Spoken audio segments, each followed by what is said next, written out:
Greetings, my viewers and subscribers. Welcome back to the channel. Thank you guys for checking this video out. So a couple of topics that I want to take a look at in this one. Earlier today, we had the Manchester Derby, United and City doing battle in a game that was highly competitive. So we're going to take a look at some of the talking points coming out of that one.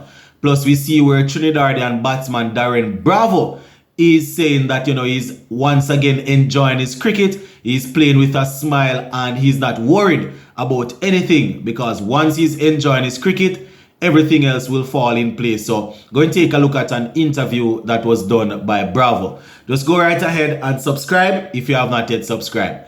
All right, so kicking things off with that Manchester United versus Manchester City game that was played earlier this morning. No, not only United and City fans were eagerly anticipating this game. People that are fans of the Premier League, I am assuming, would have enjoyed that one. Now, the last time the two teams met prior to today in the Premier League, Manchester City won that game 6-3. Now, Eric Ten Hag, he would have just taken over as the manager of Manchester United. And he was given a harsh lesson.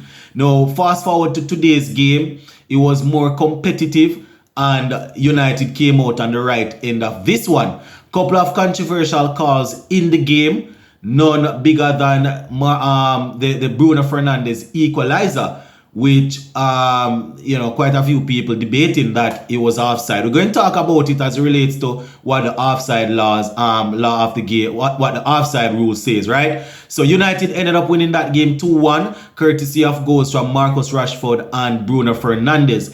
So the first half was highly competitive, right? Manchester City dominated the ball, but going into the halftime, you could say that boy was evenly contested in the sense that United had a couple of chances. Marcus Rashford getting a couple, but wasn't able to convert. Even though City had most of the possession, the United fans were definitely feeling as if the game was actually in our grasp. But coming out now, the substitution was made at halftime. Eric Ten Hag taking off Anthony Martial, putting on Anthony to play on the right. Well, he actually came on and was playing up top, then he moved to the right. I personally did not feel it in the first 20 minutes or 25 minutes of the second half because the way in which Martial, Rashford and the others were linking up the play in the first half, we didn't see any of that when Anthony came on in the second half. You understand? But it so happened that Grealish came on in the 68th minute was able to find the equalizer, headed home, and that sparked something where Manchester United is concerned. We went on to get an equalizer in the 78th minute, and that was a ball that was played forward. Marcus Rashford in an offside position, running onto the ball, basically allowing the ball to go through his leg, pretending as if he was going to strike the ball, but Bruno Fernandes coming in from an onside position and converting. You understand? Now, based on what the law of the game is saying, if you are in an offside position and you are not interfering with play, then the goal will not be deemed offside. Or if you are not impeding an opponent, the goal will not be deemed offside. Now, I personally can understand why the City fans would, they are feeling how they are feeling.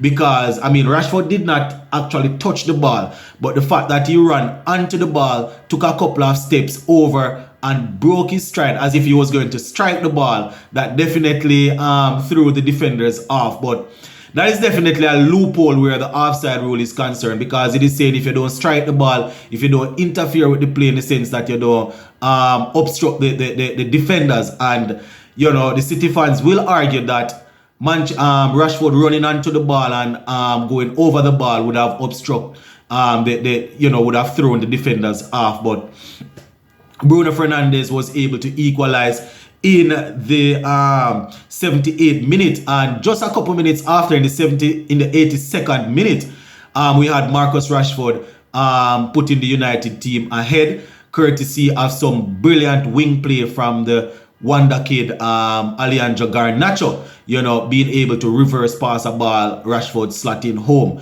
So all in all, it wasn't vintage United in the sense that we were dominant, but the fight that we showed to get back in the game was definitely good, and we are now 1 point behind Manchester City. I think we are currently on 38 points, and City, they are actually on 39 points.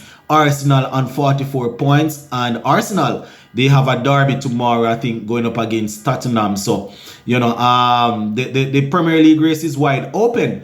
Very good to see United getting that victory there. If I should give the man of the match to a player, it's always good when you score goals and things like that. Rashford was good in the first half, linking the play and all of that. But Tyrone Malacia, our left back, he was excellent. You understand?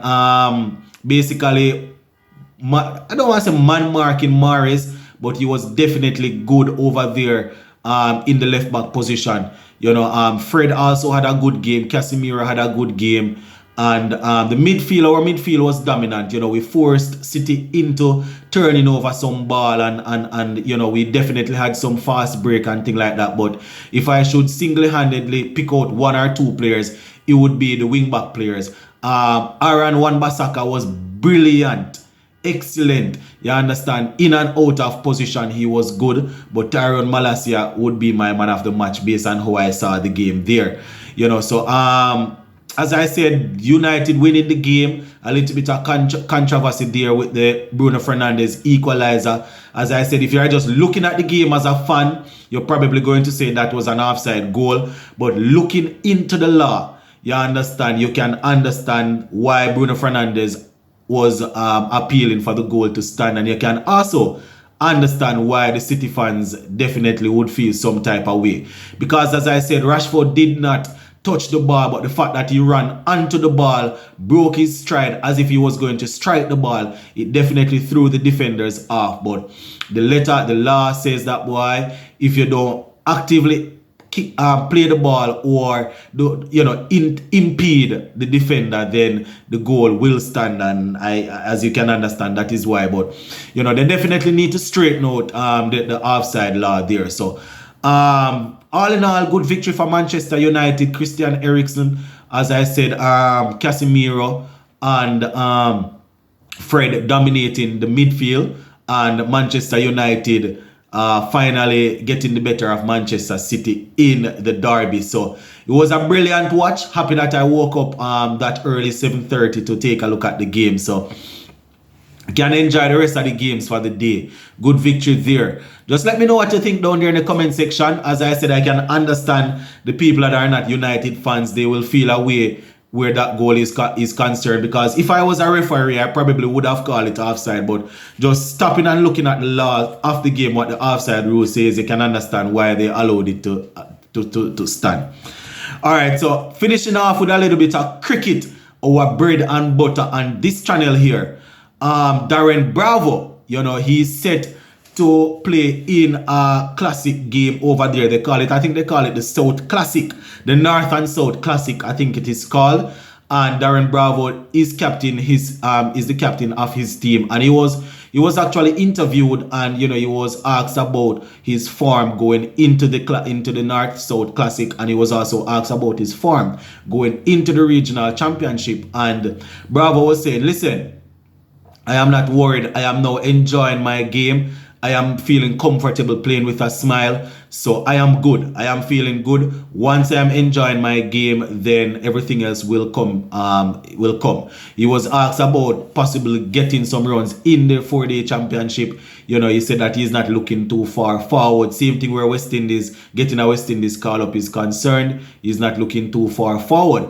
But he definitely has the experience. I think he has 8 test centuries under his belt and probably 4 ODI centuries. So he will be looking to lead his team there to victory and hopefully get into the Trinidad and Tobago team for the 4-day championship and work his way back into the West Indies team. But the main thing coming out of that interview is that Bravo is saying that he's feeling confident, he's enjoying his cricket, so we must expect great things to come. So I don't know. Going to keep a close eye on things, my peeps, and let you guys know how things work out. Big up on yourself. We'll touch base later on. I'm out.